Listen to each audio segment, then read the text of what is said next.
Muy buenas tardes y bienvenidos una semana más a un nuevo programa de Abierto al Público. Hoy me he venido hasta el vivero de empresa, hasta el número 25. Y es que me he venido a conocer a Carlos Sesmero, que se corra la voz. ¿Qué cómo? ¿Qué es esto? Pues ven, que lo conocemos.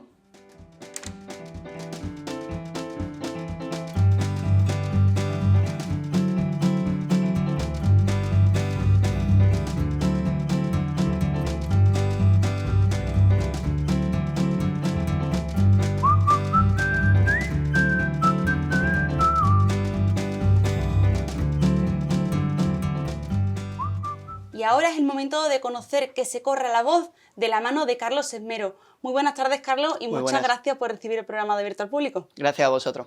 Cuéntanos un poquito que se corra la voz. ¿Cuándo abrió sus puertas? Bueno, pues abrió sus puertas aquí en el vivero en mayo del año pasado y realmente sí que empecé a dar servicio un poquito antes, unos 2-3 meses antes, de forma exclusivamente online, pero aquí en el vivero desde mayo del año pasado. ¿Y cómo aterrizaste aquí en el vivero? ¿Por qué decidiste que tenías bueno, pues lo hacías online, que buscar un centro donde venir también la clientela, ¿no? Sí, pues porque, bueno, aunque el online es cierto que como se queda un pelín corto en muchas ocasiones de cara a ofrecer un servicio un poquito más completo, ¿no? Toda la evidencia científica nos dice que el online tiene muy buenos resultados, pero sí que es cierto que se echa en falta quizás como ese trato más personal, efectivamente, ¿no? ese trato un poquito más humano, más cercano, que en muchas ocasiones detrás de una pantalla hay veces que se pierde un poquito. Un poquito más frío a lo mejor, ¿no? Un poco. ¿Y en el vivero de empresas por qué? Pues en el vivero de empresas porque, bueno, Alhaurín, aparte de ser vecino de aquí, es un entorno y un enclave único. No sé si han tenido oportunidad los vecinos de Alhaurín de poder visitar el vivero.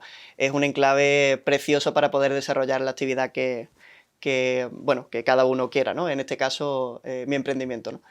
Tu emprendimiento, una empresa totalmente diferente. Sí. Y bueno, yo tengo que decir que nunca había escuchado algo como esto. ¿Por qué? ¿Por qué una empresa como esta? Muy buena pregunta. Yo empecé siendo un logopeda habitual, por así decirlo. Ya de por sí somos pocos en España, somos alrededor de 10-12.000 colegiados en toda España. Pero bueno, yo me di cuenta al ejercer la logopedia que no disfrutaba de poder ofrecer verdaderamente una calidad de servicio óptima a mis pacientes, clientes, usuarios, ¿no? Es por eso que me empecé a plantear, bueno, dentro de todo el ámbito de la logopedia, que es súper amplio, ¿qué es lo que más me gusta? Y bueno, pues por mi abuelo, sobre todo, Julián Sesmero, todo el mundo del periodismo, todo el mundo de la voz, la locución, es algo que desde siempre ha venido como, bueno, lo venía en de familia, desde ¿no? familia, efectivamente. Y a partir de ahí, pues empecé a introducirme en el mundo de la voz, empecé a estudiar innumerables cursos, másteres, etcétera, hasta el día de hoy. Te has ido especializando un poco de logopeda, pero en esa rama, ¿no? Efectivamente. Al final la logopedia es una ciencia de la salud súper amplia, abarca desde problemas con, bueno, los típicos problemas de dicción, con la R, ¿no? O algún tipo de dificultad con algún sonido, hasta personas que han perdido la capacidad de habla o de tragar por un ictus, ¿no? Entonces, dentro de todo ese amplio abanico, yo me he centrado únicamente en la voz, ¿no? En la patología y en la prevención de patologías. Háblanos un poco de esa formación hasta llegar aquí.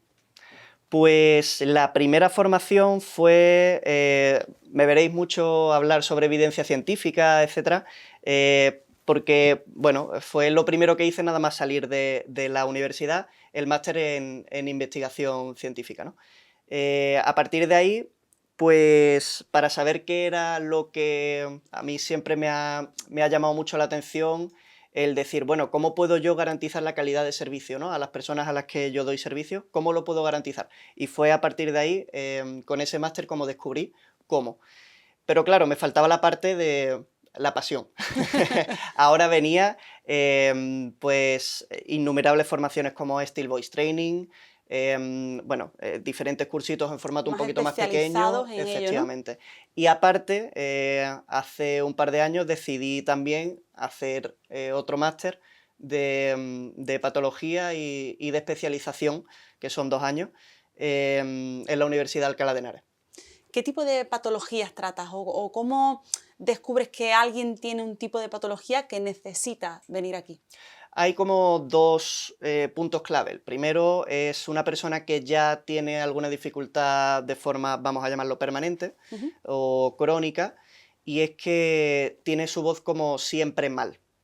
Y es algo que le afecta en su día a día. Es decir, cada vez que salgo a tomarme una cerveza, mi voz ¿Algo frío? empeora, por ejemplo, o el aire acondicionado, o es todos estos síntomas, si se presenta a lo mejor, se llama técnicamente disfonía, ¿no? Algún tipo de dificultad de la voz, con una frecuencia mayor a 1 o 2 veces al mes, es cuestión de mirar a ver si hay algún tipo de lesión o algo que lo esté provocando, ¿no? Ese es como el primer síntoma de alarma.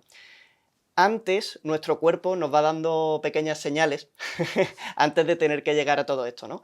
Y es, me duele un poquito la garganta cada vez que pues, voy a algún evento, tengo que hablar en público o tengo que hablar durante mucho tiempo o por el motivo que sea. Fuerzas un poquito la voz más de la cuenta, quizás, ¿no? Efectivamente. Y son pequeños matices que quizá muchas veces lo tenemos normalizado, pasamos por alto, pero que si se van repitiendo una y otra vez, pues pueden acarrear problemas un poquito más serios. Incluso que sean también de siempre, ¿no? Desde pequeños, porque hay mucha gente que pierde la voz si habla mucho, a lo Ujú. mejor. Estamos hablando de personas de que a lo mejor en una simple barbacoa, el estar más, por así decirlo, fuera de lo habitual, pues ya tiene esa pequeña afonía, ¿no? O al día siguiente tiene esas molestias también en la garganta. Totalmente. Al final esto depende de 2 cosas. Cuando vamos al gimnasio, a mí siempre me gusta poner el mismo símil, cuando vamos al gimnasio y no estamos acostumbrados, o nuestro cuerpo no está acostumbrado, más que nosotros, nuestro cuerpo, ¿no? No está acostumbrados a levantar en press banca 120 kilos, si de pronto un día yo le pongo 120 kilos, lo más probable es que si no me lesiono, voy a tener unas consecuencias bastante negativas, Claro. ¿no? Con la voz ocurre exactamente lo mismo. Lo primero que necesitamos es tener una buena técnica. Y a partir de tener una buena técnica, ya están construidos los cimientos para poder entrenar la voz, para poder retrasar esa fatiga, y se hace un entrenamiento muscular, al igual que un corredor de maratón, para que sus músculos aguanten, o un entrenamiento de gimnasio. Hablamos que también estás especializado en gente que fuerza la voz más de la cuenta, como por ejemplo cantantes, actores, Ujú. personas que trabajan de ello, ¿no? Y que al Sí. final, bueno, pues sin quererlo prácticamente, hacen un sobreesfuerzo de su voz natural. Sí, este perfil de personas es de hecho el que más me gusta trabajar y el que más vulnerabilidad tiene porque su voz es su herramienta de trabajo. Si la Si pierden, no tienen posibilidad de poder continuar trabajando, ¿no? Se me viene a la cabeza el caso de David Flores, que es actor de doblaje, o el caso de Juan Villén, que es narrador oral. Estas 2 personas acudieron a mí antes de que apareciera la patología, antes de que ah, sí, aparecieran estas lesiones que pueden aparecer, precisamente porque se vieron tan vulnerables en un momento en el que no podían trabajar, que dijeron, tengo que poner solución. o sea, es como un, por así decirlo, un entrenamiento previo, ¿no? Ujú. Para no llegar a mayores. Efectivamente. Y este público en concreto, profesional de la voz, es el que más se da cuenta de esta dificultad, porque si tiene que cancelar a lo mejor, ellos necesitan tener su voz en perfectas condiciones. Claro. Si tienen que cancelar a lo mejor una sesión de grabación o tienen que cancelar alguna fecha o alguna actuación, porque no tienen su voz al 100% y saben que si siguen forzando va a acabar aún peor, Claro. ahí ya se plantean el poner solución a esto. Y además son personas que no son de manera puntual, sino que quizás a lo mejor tengan conciertos durante un fin de semana o incluso durante una semana entera, ¿no? Gente que no se puede permitir parar, ¿no? Efectivamente. Y además también tienen una característica bastante curiosa, y es que por lo general tienen picos de trabajo y después como bajones, ¿no? Entonces no tienen una estabilidad, por Claro. lo tanto, esos picos hacen que en esos momentos su voz sea más vulnerable todavía, y cuando vuelven hacia abajo, si no tienen un entrenamiento previo, a medida que comiencen otra vez hacia ese pico, lo Ya. más probable es que no puedan Claro. superarlo. Además tienes una lucha constante con el cante del diafragma, ¿no? Uy, sí. Lo he visto en tus redes sociales y yo creo que una lucha constante Sí. con todos los que se dedican al tema de la música, ¿no? A ver, aquí cada maestrillo tiene su librillo y todo viene porque, bueno, en la época de Krauss se intentó como llevar esa técnica a todo el mundo. Y al final Krauss y toda su escuela lo que decían era que había que dominar el diafragma para poder, pues, cantar, proyectar, etc. ¿Qué ocurre? Lo primero es que el diafragma es un músculo inspiratorio. Por lo tanto, su mayor trabajo está cuando cogemos aire, no cuando lo expulsamos. Y además, el diafragma tiene una musculatura involuntaria, al igual que el corazón. Por lo tanto, si no soy capaz de pensar cuántas veces late mi corazón, tampoco voy a ser capaz de movilizar el diafragma a mi antojo. Sí que es cierto que hay una serie de sensaciones asociadas a cuando tenemos una respiración un poquito más baja y no tan superficial, pero no es tanto el papel del diafragma, sino va mucho más allá de sensaciones un poquito más corporales y tal, más que trabajar de forma aislada un músculo que, bueno, al final no tiene un trabajo demostrado en la fonación. ¿Tiene algo que ver la respiración con todo el tema vocal? Sí, pero nunca se va a trabajar de forma aislada, o por lo menos la evidencia así nos lo dice. Si trabajamos la respiración de forma aislada, sin fonar, es decir, sin hablar, sin producir voz, lo único que vamos a hacer es ser muy buenos respiradores. La voz al final depende de muchos subsistemas que trabajan juntos y aunque nos centremos en pequeños objetivos en cada uno de ellos, necesitamos hacerlo de una forma integrada. De nada sirve ponerme a hacer respiraciones, etcétera, sin voz, porque eso después no es extrapolable Claro. a cuando yo vaya a hablar o cantar. Que influye, por supuesto, pero no se puede trabajar de forma aislada.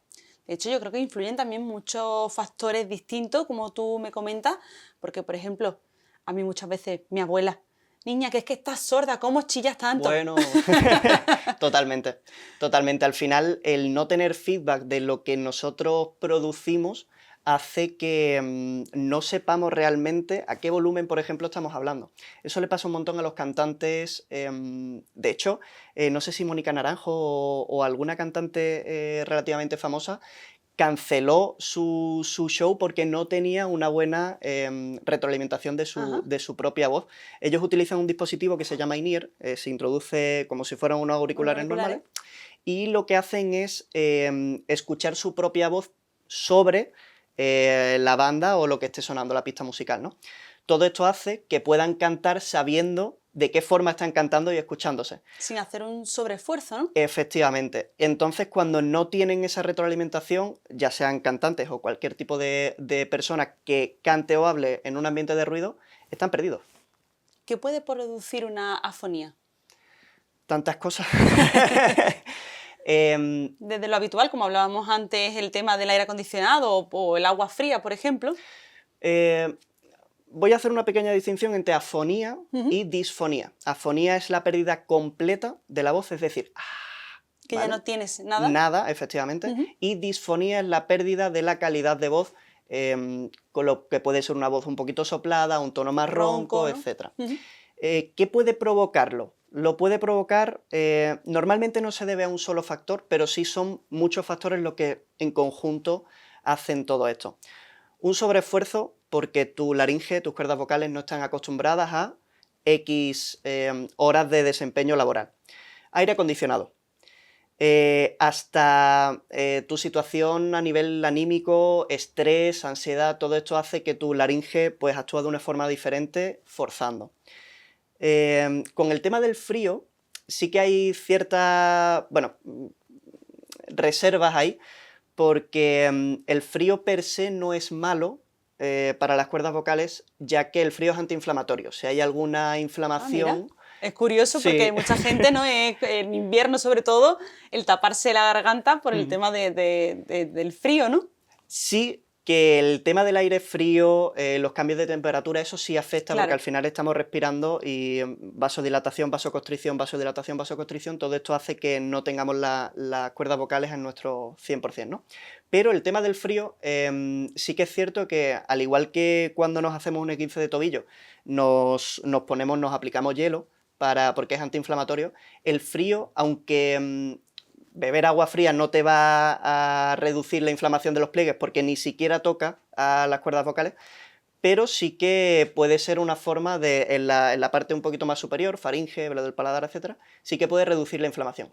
¿Qué ocurre? Que hay personas que sienten este frío, son más sensibles, ¿no?, a este frío, y pierden la sensación, porque el frío también es analgésico, y hace que perdamos la sensación de nuestra voz y de dónde se ubica y de... Al final, con la voz necesitamos trabajar con matices, con sensaciones un poquito finas, y esto se puede perder si tomamos algo frío. Entonces hay personas que asocian eso a algo desagradable. Yo creo que también influye también un poco en las defensas, quizás, ¿no? A lo mejor alguien es más propenso a coger a lo mejor pues resfriados y demás y le afecta directamente en la garganta. Eso sí, por supuesto. Todo el tema de virus, todo el tema de resfriado, cualquier tema que produzca algún tipo de inflamación de las vías respiratorias, inevitable. Hablamos de esas cuerdas vocales que son tan importantes y de las que trabajas también cuando salen los nódulos y también para prevenirlos. Uh-huh. Ahí hay como dos fuentes de actuación. Una, cuando ya los nódulos están ya En avance, en ¿no? avance, Avanzado. efectivamente. Ahí lo primero es desmontar todo lo que te ha traído hasta ahí. Eso es lo principal. Y una vez que ya hemos desmontado todo, sí que podemos proceder a hacer un entrenamiento especializado para prevenir que vuelvan a ocurrir. Uh-huh. Porque de nada sirve, se pueden rehabilitar los nódulos simplemente aplicando buena técnica, pero si no ponemos foco en preparar la voz para lo que viene a continuación, ya sean 10, 12, 15 citas, bolos en un mes, por ejemplo, los nódulos van a volver a aparecer, salir, ¿no? Efectivamente. Es como, por así decirlo, un esguince mal curado. Básicamente. Básicamente. Y después está la parte de prevención. Carlos, noto pequeñas dificultades.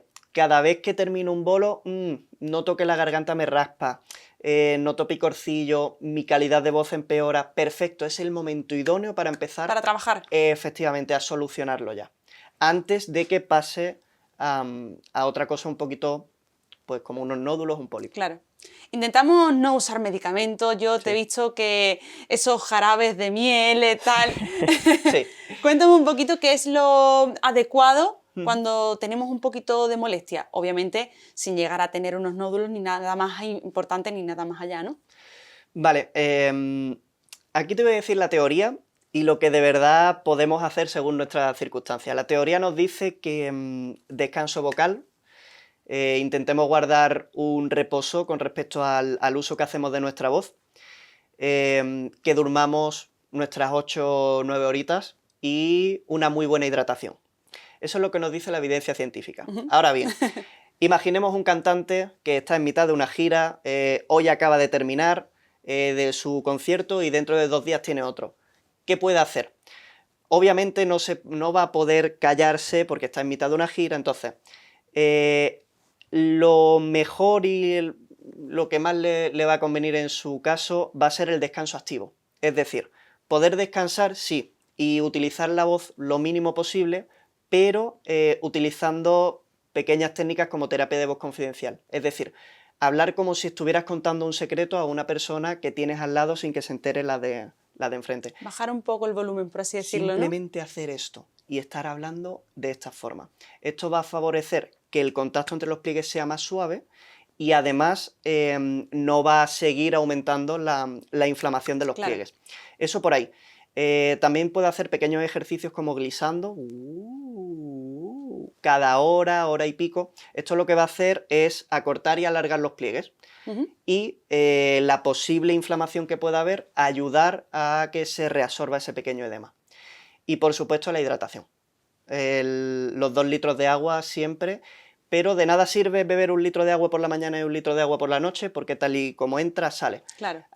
Lo interesante en este Dosificarlo caso, a lo mejor, ¿no? efectivamente, la típica botella de la que marca te va diciendo a las 10 deberías ir por aquí, a las 12. Esas botellas son nuestras mejores aliadas, por ejemplo. El garraspeo, algo Sí. que todo el mundo tiene normalizado, ¿no? Y también hay un problema ahí en la voz, Carlos. Sí, el carraspeo es uno de los primeros síntomas que puede aparecer. La necesidad de, me pica la garganta, tengo como mucosidad. Todo esto lo que está haciendo, aparte de nuestra garganta que nos está avisando, es golpear una y otra vez. Es como si metiéramos pequeños chillidos para nuestra voz, para que nos entendamos. Vale, Carlos, pero es que lo tengo súper automatizado, me pica y no puedo hacer otra cosa. Es vale. como un pequeño alivio, ¿no? Pero al final te va haciendo La más daño. consecuencia es peor, Claro. efectivamente. Entonces, ¿qué puedo hacer? Vale, hay varias alternativas y depende de si te pilla en un sitio más público o menos público, ¿no? Lo más parecido que se puede hacer es una tos suavecita, con una pequeña vocal intermedia, una U. Esto hace que el golpe no sea tan seco, sino que sea un poquito más liviano. Ni tan brusco. Se puede hacer un jadeo, Esto es raro si te pilla un poquito en público, pero si te puedes apartar a la hora de hacerlo, pues es más que recomendable, porque ahí sí que no hay contacto entre los pliegues. Y esto es, si se hace de forma correcta, puede aliviar muchísimo. Y una técnica un poquito más rara todavía es hacer una R englissando. Esto va a movilizar toda la mucosidad que pueda haber en las cuerdas vocales y el alivio es instantáneo. ¿Cómo se calienta la voz? ¿Cómo estaríamos a punto para, por ejemplo, la gente que es cantante o actores, hablamos de ello, van a salir a actuar? ¿Cómo sería la manera idónea de que calienten antes de salir? Va a depender de la tarea final que vayas a desempeñar. No es lo mismo calentar para un concierto de pop que para dar un discurso de 3 horas, porque el uso de la voz es radicalmente distinto. Lo que sí, la lógica que tiene el calentamiento es empezar de ejercicios muy cortitos y muy suaves a ir poquito a poco adaptándonos a la tarea final que se vaya a desempeñar. Por ejemplo, te pongo el ejemplo de un cantante. Un cantante podría empezar con pequeños glissando hasta que sea capaz de hacer todo su rango vocal, y a partir de ese rango vocal empezar con pequeñas escalas, de 3, de tercera, de quinta, 3-5 notas en pequeñas escalas. Cositas por el estilo, hasta que pueda ir amoldando la intensidad que vaya a ir cantando con su repertorio. Entonces, imaginemos que ya ha hecho 2-3 ejercicios, nota su voz cómoda y puede pasar al siguiente. Lo siguiente que puedes hacer es ir hilando todos estos ejercicios con algo de voz cantada de su propio repertorio. Cantar una canción suya cómoda con una B sueca, por ejemplo. Voy a cantar el cumpleaños feliz.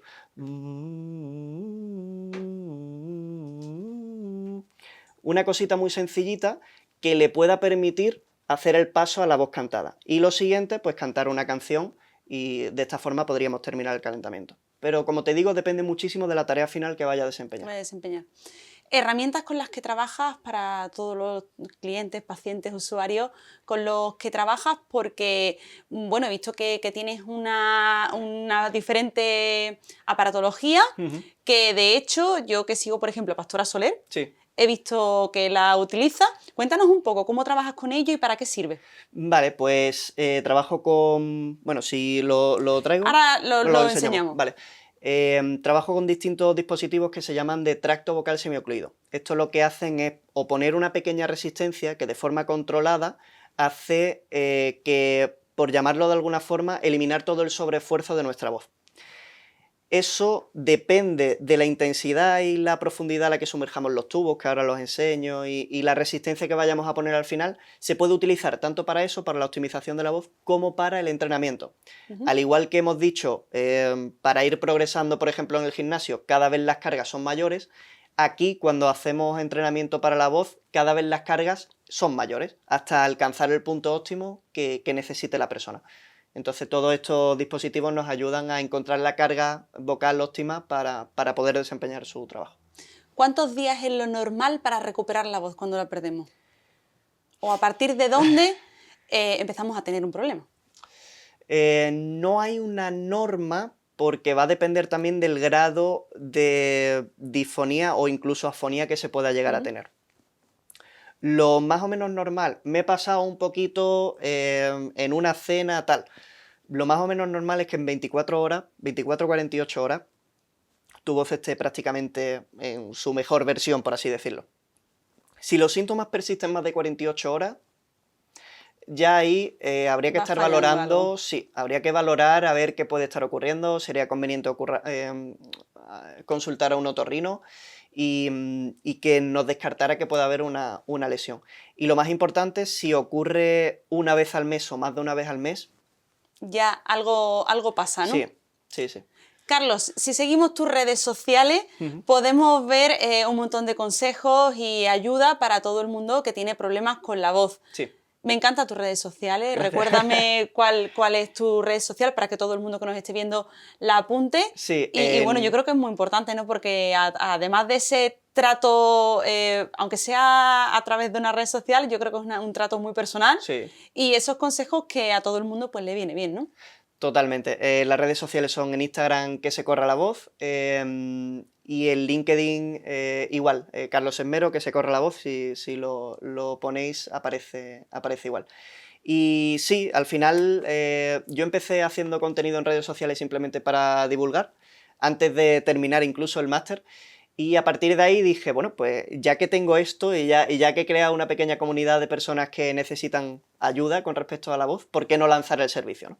¿Y son mucha gente las que se ponen en contacto contigo a través de redes para esos consejos? Sí, de hecho, en la mayor parte de las personas que acuden a mí para paliar sus dificultades a través de Instagram sobre todo. O porque se han visto reflejados con algunos de los consejos que podemos ver ahí, ¿verdad? Exacto. Al final, precisamente ese es el motivo por el cual subo ese contenido.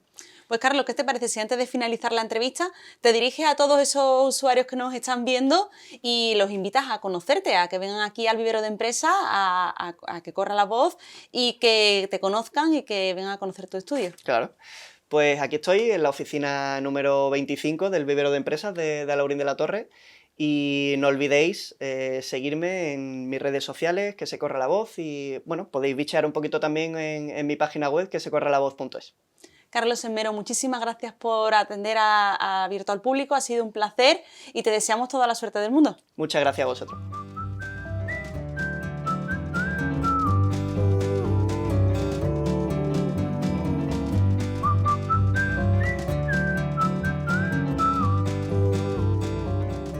Estos son algunos de los dispositivos que utilizamos con las personas con las que trabajamos, ¿no?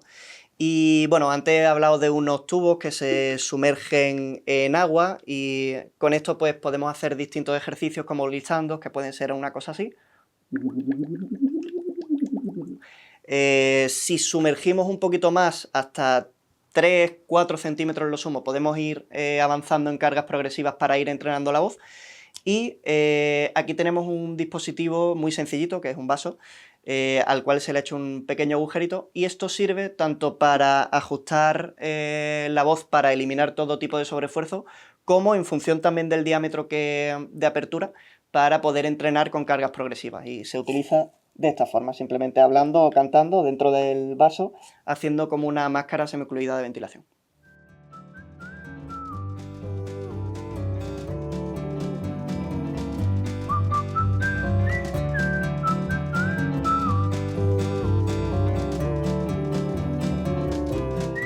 Y hasta aquí nuestro programa de esta semana. Yo me voy a quedar con Carlos Esmero en que se corra la voz y es que voy a probar que, como yo decía antes, chillo mucho y creo que mi problema también es de la voz. Así que me quedo aquí. Nosotros nos volvemos a ver la semana que viene, como siempre, todos los jueves a las 5, aquí en Torrevisión.